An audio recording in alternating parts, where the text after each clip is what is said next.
from Engage Consultancy. Today I'm speaking to Olu Olanrewaju, who is the Divisional Director at Genesis Housing in London. It's quite an honour to speak to Olu today, really, about the topic of community engagement. I've known Olu for about 6 years. I first met him when I worked at Midland Heart as a community engagement resident involvement worker, where Olu was the managing director at the time.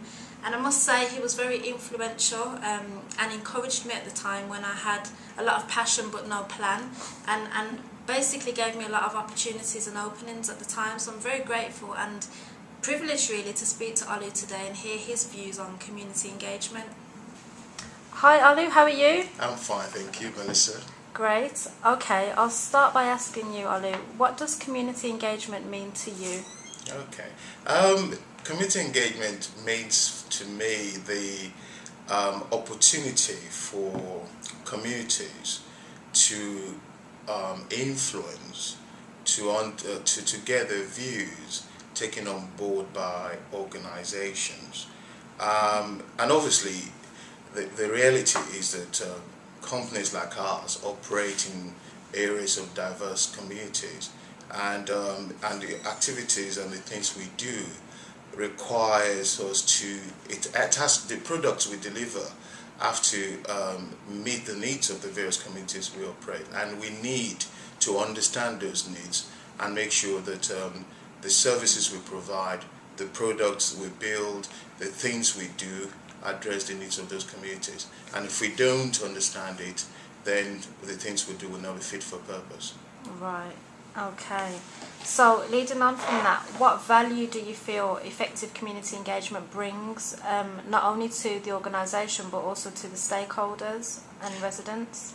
I think firstly, every organisation exists to meet a particular purpose, whether you're selling something, whether you're trying to address a particular need, or whether, in our case, you're building homes, you're regenerating neighborhoods. So the value of community engagement means that the things we do, ultimately, we meet the purpose, because it means that if we're building homes, or we're involving or we're regenerating areas, if we're engaging with the communities, then the eventual results will be purposeful, will add value, because what we're designing or what we're building actually ticks the box in terms of what the community needs.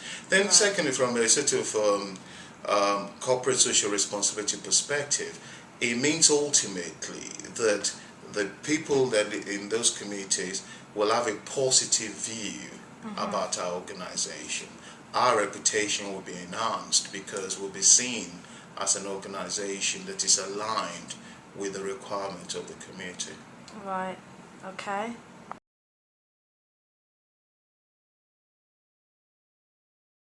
Okay. In terms of your questions around barriers, my take first is about the description of community, because my experience is that you can't have a single definition of community, because in any particular neighborhood or area, there are different communities, there are different generations. There are long-standing communities, there's emerging communities, there's women, there's elderly. So one of the barriers, I think, is the complexity of the agenda when you're trying to engage with communities, and the solution is trying to sort of slice the communities into segments depending on the particular type of engagement or issue you want to address with that particular community. The other issue for me in terms of barrier is the notion of community leaders.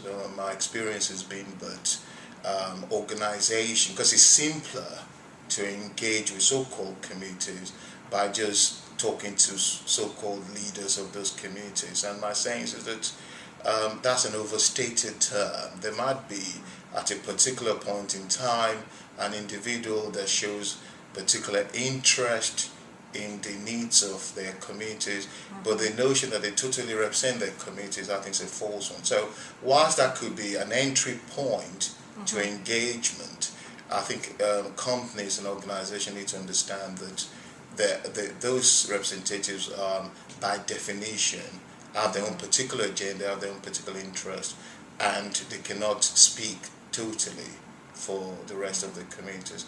The other complex barrier I've seen over time is the whole issue about trust. A lot of communities have, in some instances, very dim view of agencies, and over the years have become cynical and be mistrustful of the agendas of agencies. So if we're going to consult or engage with communities properly, it's always very clear to be open, be clear about what your objectives are, and being clear about what you can do and what you cannot do, and think long term, because these relationships takes time to build, and they evolve over a period of time. Okay, brilliant. Thank you for your thoughts Good. and your feedback on the topic, Olu. Great. Thank you. Take care. Take care and all the Bye-bye. best. Cheers. Thank Bye. you.